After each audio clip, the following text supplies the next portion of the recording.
নমস্কার বন্ধুরা, সকলে কেমন আছেন? আশা করি সকলে ভালো আছেন। তো বন্ধুরা, আজ এই মুহূর্তে মুখ্যমন্ত্রী মমতা বন্দ্যোপাধ্যায় দুর্গাপুজোর বোনাস দেওয়া শুরু করেছেন। তো বন্ধুরা, কোন প্রকল্পে কত টাকা পাবেন আজ মুখ্যমন্ত্রী মমতা বন্দ্যোপাধ্যায় লাইভে কিন্তু জানিয়ে দিয়েছেন যে দুর্গাপুজোর বোনাস দেওয়া আছে। কত টাকা পাবেন আজ কিন্তু এইমাত্র জানতে পারবেন। তো হ্যাঁ, সত্যি বন্ধুরা, যে লক্ষ্মী ভান্ডার প্রকল্পে বার্ধক্য ভাতা, বিধবা ভাতা, এমনকি প্রতিবন্ধী ভাতা, এমনকি কৃষক বন্ধু প্রকল্পের টাকা নিয়ে দুর্দান্ত খুশির খবর দিয়েছেন মাননীয় মুখ্যমন্ত্রী মমতা বন্দ্যোপাধ্যায়। তো বন্ধুরা, লাইভে কি বলা আছে সেটা কিন্তু আমরা স্পষ্টভাবে দেখে নেব। তো বন্ধুরা, শুধু একটা কথা বলে দিই, যদি আমার এই ছোট চ্যানেলটিকে সাবস্ক্রাইব না করে থাকেন তাহলে ছোট চ্যানেলটিকে সাবস্ক্রাইব করে পাশে থাকবেন। তাহলে দেখে না যাক কি কি ঘোষণা করা হয়েছে। 21,03,00,000 টাকা দেওয়া হয়েছে। নয়াগ্রাম ব্লকে নিগুড়ি বাস স্ট্যান্ড থেকে ধুমসাই পর্যন্ত রাস্তা নির্মাণ হবে 16,28,00,000।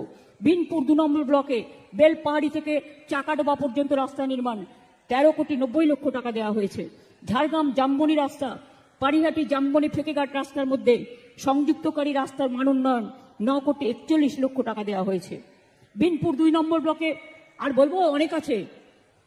বিনপুর ব্লকে বক্সি পর্যন্ত রাস্তা নির্মাণ, গোপীবল্লভপুরের নাকড়া থেকে কোলাশেল ভায়া তালগ্রাম পর্যন্ত রাস্তা নির্মাণ, নয়াগ্রাম ঝাড়গ্রাম জামবনি ব্লকে 3টে সেতু নির্মাণ, বিনপুর 2 নম্বর ব্লকে নারায়ণপুর চুটিয়া ভাদ্দি ভায়া চন্দনপুর পর্যন্ত রাস্তা নির্মাণ। এছাড়াও ঝাড়গ্রাম, নয়াগ্রাম, বিনপুর 1, বিনপুর 2, গোপীবল্লভপুর 1, গোপীবল্লভপুর 2, জামবনি ব্লকের অনেকগুলো রাস্তা পুনর্নির্মাণ হবে এবং সংস্কার হবে, তাতেও দেওয়া হয়েছে 23,13,00,000 টাকা। এছাড়াও স্বাস্থ্য প্রকল্পে বিনপুর 1, ঝাড়গ্রাম, বিনপুর 2, গোপীবল্লভপুর, জামবনি, সাকরাইল ব্লকে সুস্বাস্থ্য কেন্দ্র তৈরি হচ্ছে, এর জন্য 12,55,00,000 টাকা দেওয়া হয়েছে। এছাড়াও নতুন স্বাস্থ্য ভবন তৈরি হচ্ছে, বিনপুরে 1টি, বিনপুর 2-এ 1টি, গোপীবল্লভপুরে 2টি, ঝাড়গ্রাম ব্লকে 5টি নতুন স্বাস্থ্য ভবন নির্মাণ হচ্ছে, তার জন্য দেওয়া হয়েছে 7,12,00,000 টাকা। তপসিয়া গ্রামীণ হাসপাতাল, নয়াগ্রাম গ্রামীণ হাসপাতাল, গোপীবল্লভপুর গ্রামীণ হাসপাতালে 3টি ব্লকে পাবলিক হেলথ ইউনিট নির্মাণ করা হয়েছে। এছাড়াও একলব্য স্কুল ক্যাম্পাসে কর্মী আবাসন নির্মাণ 3,55,00,000 টাকা দেওয়া হয়েছে। এছাড়াও mini indoor stadium Jhargram, Binpur 2, Gopiballavpur 3টে করা হচ্ছে। প্রচুর আছে, প্রচুর। ঝাড়গ্রাম উন্নয়নে সেজেছে। এছাড়াও বিদ্যুৎ চালিত পানীয় জল, সলিড ওয়েস্ট ম্যানেজমেন্ট, জাহেদ খানের সীমানা প্রাচীর আমরা ইতিমধ্যেই প্রায় 1,000-এর ওপর জাহেদ খান, মাজিদ খান প্রাচীর আমরা করে দিয়েছি এবং আমরা আগামী দিন আরও করব। সংখ্যালঘুদের যেমন আমরা বেরিয়াল গ্রাউন্ড করে দিয়েছি, সেই রকম আমাদের প্রোগ্রাম চলছে। এছাড়াও সারা বাংলা জুড়ে আমাদের পাড়া আমার সমাধান এই প্রকল্প চলছে। প্রতিটা বুথে 10 লক্ষ টাকা করে ধার্য করা হয়েছে। নতুন করে 8,000 কোটি টাকা খরচ হচ্ছে। 80,000 বুথে একদিন করে ক্যাম্প হবে। সেই ক্যাম্পে লোকাল যে ছোট ছোট জিনিসগুলো আছে সেগুলো আপনারা তাদের কাছে দিয়ে আসতে পারেন। আপনারা দিয়ে আসলে তারপরে এটা বিবেচনা করে আমরা 2.5-3 মাসের মধ্যে চেষ্টা করব যে কাজগুলো করা সম্ভব হয়ে যাবে। কালকে পর্যন্ত 2,555টি ক্যাম্প হয়েছে, যেখানে 12 লক্ষ মানুষ অংশগ্রহণ করেছে। ঝাড়গ্রাম জেলাতেও 38টি ক্যাম্প হয়েছে, প্রায় 14,000 মানুষ অংশগ্রহণ করেছে। গতকাল মেদিনীপুরে আমি একটা জায়গায় ঢুকতে গিয়েও ঢুকতে পারলাম না, এত ভিড় মানুষের যে আমি গেলে স্ট্যাম্পিড হয়ে যাবে। আমি স্ট্যাম্পিড আটকানোর ভয়ে আমি ঢুকলাম না। আমি বাইরে থেকে দেখলাম প্রচুর মানুষ এসছে। এই প্রোগ্রামটার জন্য সারা বাংলা জুড়ে ভালো করে ক্যাম্পেইন করতে হবে। যেদিন পাড়ায় সমাধান হবে, আমার পাড়া আমার সমাধান, সেদিন মনে রাখবেন তার 2 দিন আগে থেকে মাইকিং হবে, যাতে ছাত্রছাত্রীরা জানতে পারে, সাধারণ মানুষ জানতে পারে এবং অন্যান্যরাও জানতে পারে। আমি আপনাদের বলি যে আমাদের বিশেষ করে এই ক্যাম্প 60 দিন ধরে চলবে, 2 মাস ধরে চলবে।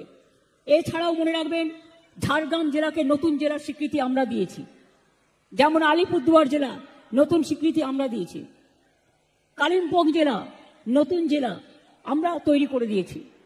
সেই রকম সামগ্রিক উন্নয়ন ঝাড়গ্রাম জেলা একদিন ছিল, ঝাড়গ্রাম বলুন, বাঁকুড়া বলুন, পুরুলিয়া বলুন, কি অবস্থা ছিল, মানুষ ভয়ে বেরোতে পারতো না।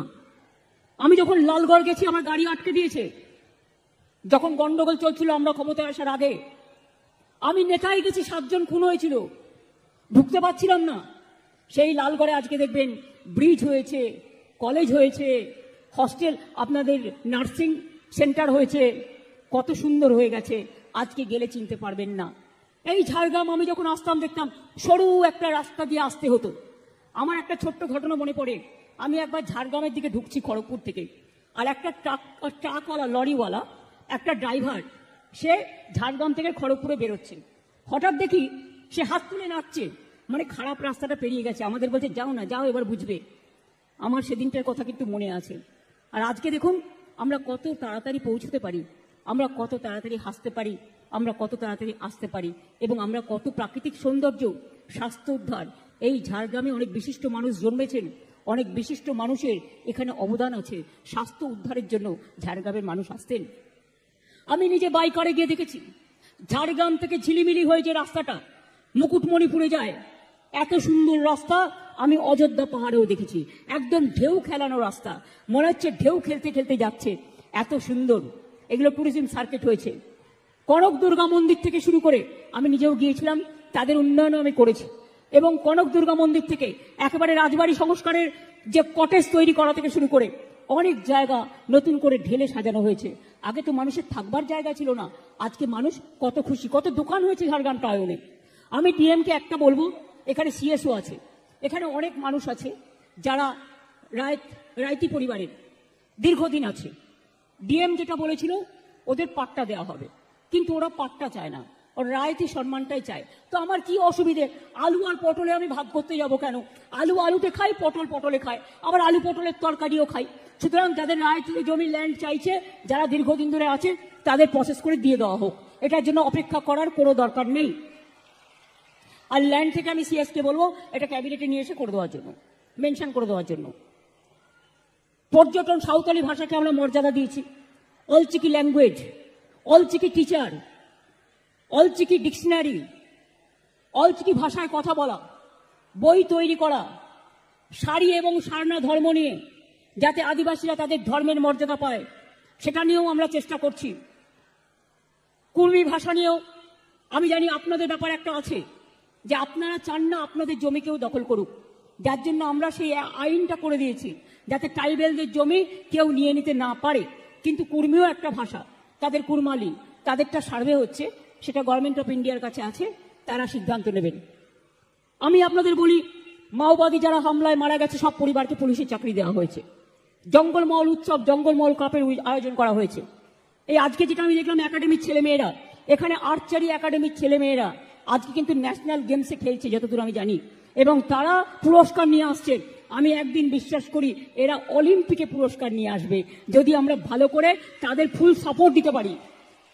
এবং এটা দায়িত্ব আমাদের ইউথ স্পোর্টস ডিপার্টমেন্টকে চেক আপ করে দেখা। এবং আমাকে একটি ছোট্ট মেয়ে বলছিল, যারা খেলাধুলা করে আমার কাছ থেকে কিটস নিল, তাদের বাড়ি থেকে চাপ আসছে বিয়ে দেওয়ার। এত তাড়াতাড়ি বিয়ে করবে কেন? সে তো নিজে পায়ে দাঁড়াবে। তাড়াতাড়ি মেয়েদের বিয়ে দেওয়ার কথাটা একটু ভুলে যান। মেয়েরা আজকে কোনো মনে রাখবেন কারো ওপর নির্ভরশীল নয়, তারা নিজেরা নিজেদের পায়ে দাঁড়াতে পারে, এবং তারা দরকার হলে পরিবার চালাতে পারে, দেশ চালাতে পারে, প্লেন চালাতে পারে, রেল চালাতে পারে, ডাক্তার হতে পারে, ইঞ্জিনিয়ার হতে পারে। আমার ছাত্রছাত্রী বন্ধুরা, আমি একটা সার্ভে করেছিলাম, আমার গর্ব হচ্ছিল দেখে। কেউ পাইলট হয়েছে কন্যাশ্রী, কেউ ডাক্তার হয়েছে, কেউ ইঞ্জিনিয়ার হয়েছে, কেউ প্রফেসর হয়েছে। আমার দেখতে খুব ভালো লাগে।